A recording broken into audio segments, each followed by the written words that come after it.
Welcome back to Believe in Baylor. I am your host, Alvin Cowan, actor, writer, podcaster, and washed-up quarterback, here to cover all things for your completely out of the Big 12 race, the little old Baylor Bears from Waco, Texas. Welcome back in, folks. This week, the Bears head up to face the 6-1 Cincinnati Bearcats in a litmus test game. They are 6-0 since the opening week to Nebraska and undefeated in Big 12 play, contending for the Big 12 championship. Kickoff is Saturday at 4 p.m. Eastern at Nippert Stadium. As I said, a litmus test game, a gut check game for the old Baylor squad after a tough loss to TCU last week. Where do we want the rest of this season to go? We're completely out of the Big 12 championship race. How do we define this program? What is the culture of this program under Dave Aranda, and can we rebound and get it back together? We're going to break down how Baylor got to this point, what Cincinnati has done so far, highlight a few key matchups, and maybe talk a little bit about how the Bears could pull off a W in Cincinnati. And we'll wrap up with some final takeaways and a prediction. But before we get into all of that, make sure to follow me on all the socials at the Alvin Cowan. The overall picture for the Bearcats, the question to me is, can they sustain their success against the number 26 most difficult remaining schedule in the second half of the season? They currently have the third best chance of getting to the Big 12 championship game, only behind Texas Tech and BYU, two teams that still have to play each other. Cincinnati does not play Tech, but will face BYU on November 22nd at home, including as well as November road trips to Utah and TCU, which won't be easy. ESPN Analytics gives the Bearcats a 50% chance to win each of those games. So still a lot of work to do for the Bearcats. Certainly not in the inside lane with BYU and Tech, but still there. Still got a shot. I'd say Arizona State is also in that mix.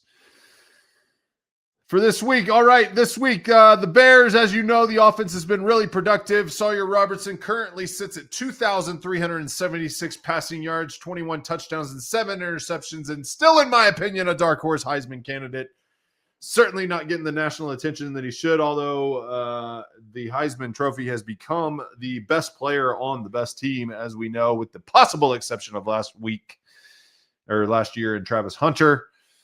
Bryson Washington, 580 yards on the ground and 6 touchdowns. And Aranda said this week that his offense has to be close to perfect to win football games with the way that the defense is playing. And I can't disagree. With the exception of a few flashes here and there, the defense has just not done its job. And this is a team. It is not offense versus defense, but if we are laying blame, it certainly is on the defensive side of the ball. Baylor has also had a high penalty yardage and giving up around 179.9 yards per game on the ground, as well as a negative turnover margin. Those are recipes to lose football games, folks. All right, a few key matchups. The Baylor passing attack versus the secondary. I already mentioned Robertson's statistics. Can Cincinnati's secondary challenge Baylor's receivers and tight ends like my boy JC and my boy Trig? We have to get Trig involved early. I mean, that's just a coaching malpractice last week to not get him a catch until the third quarter. I would like to see JC, Bryson Washington, Cole, I'd like to see Trig all get a touch within the first drive. And I don't really care if we score points and go down the field as long as those guys get a touch and get involved early, because we will score points if those guys are touching the ball. If Baylor gets into rhythm, we can score in bunches. We do not have a problem matriculating the football down the field. One key matchup to watch is obviously Trig against Matthew McDoom, the Cincinnati quarterback. Trig is a mismatch nightmare. I mean, the guy is a nightmare. You put a corner on him, you put a safety on him. I mean, either with linebacker, it doesn't matter. But McDoom is a senior cornerback, which is a rarity these days in college football to have a guy who actually makes it to his senior year with the same program. So, I expect us to use Trigg pretty heavily on third downs and in the red zone. And that will end up a lot of the time against McDoom, particularly on some of those fade balls. So who wins that matchup? That's one to watch. Also on the ground, of course, does Bryson Washington, how is the offensive line performing against Cincinnati's D-line, particularly Dante Corleone, who was one of their high-impact interior linemen? How are we able to run the football? Bryson will get all the pub, and he'll get the center of the focus. Man, I'm having a hard time talking today. He will get the focus, but really, it's a matchup between our offensive line, of course, and their defensive line. And Dante Corleone's a dude. Can we consistently gain yardage against their front seven? If we are able to stay balanced on the offensive side of the ball, they will not stop us. But if Cincinnati can force us into long third downs where Sawyer has to pull a rabbit out of his hat, we are in trouble. Then, of course, Cincinnati averages 185.4 yards per game on rushing the ball, and Baylor gives up 179.9. So this looks like a game where they're going to meet their average and we're going to give up our average. It's a clear area of vulnerability for us on the defensive side of the ball. And if if Cincinnati is able to establish their rush game and control tempo, it keeps our offense off the field, gives us fewer possessions, and makes it the kind of messy game that they want to play. We currently rate 119 out of 136 FBS teams in stop rate. Let me say that again. Baylor defense currently ranks 119 out of 136 FBS teams in stop rate. It's the sixth worst among power conference teams and 2 spots behind 0 and 7 UMass. For a team that prides itself on defensive football, or at least a head coach that was hired because he is a defensive mastermind. 119 out of 136 in stop rate. That's just not going to win football games. Brendan Sorsby, Cincinnati's dual threat quarterback. He can challenge us through the air and on the ground. And if I'm Cincinnati, I am making us defend quarterback run as always because we have not proven that we can do it. So can Baylor's defensive line contain Sorsby in the run game and put a little bit of pressure on him in the pass game and get him off his spot? That's the key on defense.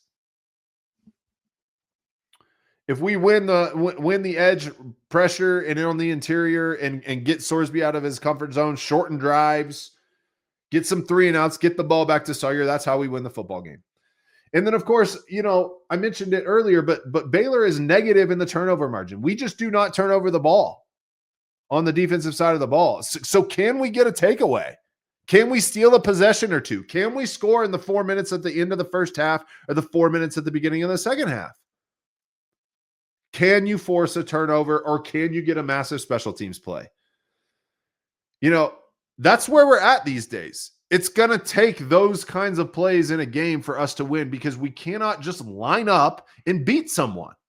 We don't have the defense to be able to do it. Certainly not against a team that is 6-1 and competing for the Big 12 championship. We've proven that repeatedly in all our losses. Arizona State, TCU beat us, and we can't line up and play them primarily because we can't defend. So, where does that leave us? That's the prescription for Baylor to win the game. Cincinnati favored by 4.5 with the over or under around 67.5. 4.5 is a pretty small number. You usually get about 3 points when you're playing at home. So, my heart wants to say we can go in there and win the game, but I just don't see it on the defensive side of the football. I've mentioned it multiple times on this podcast, and I continue to believe that it's difficult to win on the road in college football. It's difficult. Out of your routine, travel to a foreign environment, hostile environment,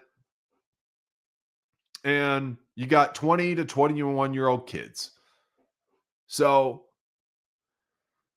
I think if Sawyer gets in rhythm early and we're able to, pick up one of those special plays, whether that's a special teams touchdown, my boy JC returning it, or a turnover, God forbid we get a turnover, then, we got a ball game. But as it stands, we have not been able to do those things. So as much as my heart wants to take the Bears in this, I got to take the Bearcats. The Bearcats and the Bears. I just realized that. There's a joke in there somewhere. I got Cincinnati by 3. So that's a Cincy win, but a Baylor cover. And that would make us 4-4 in what would be an extremely disappointing season. I think the Bears are looking at about 8 wins. 7-8 win season, which is just not good enough with the team that should have been, the cream of the crop in the Big 12. And it just has not come together. But I'm going to quit harping on that. I am upbeat and positive and hopeful for the Bears traveling to the Bearcats this weekend. As always, really appreciate you listening. Please give us a review, rate us, give, it helps us out with the algorithm, helps us get out there. As always, sick 'em till I die.